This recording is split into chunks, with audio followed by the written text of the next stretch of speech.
Okay, so here is Massachusetts noise-related statutes, regulations, and policies.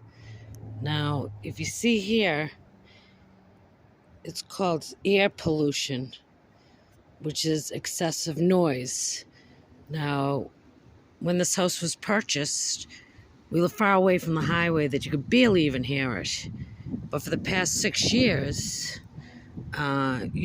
the illegal activity that has been taking place around my house with drones and all kinds of sounds thinks that they're above the law.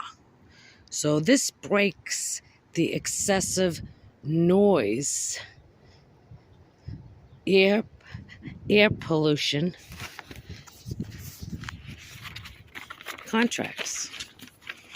Any laws, statutes, or regulations or policy in regard to air pollution, excessive noise is voided. Now listen for a while. Listen.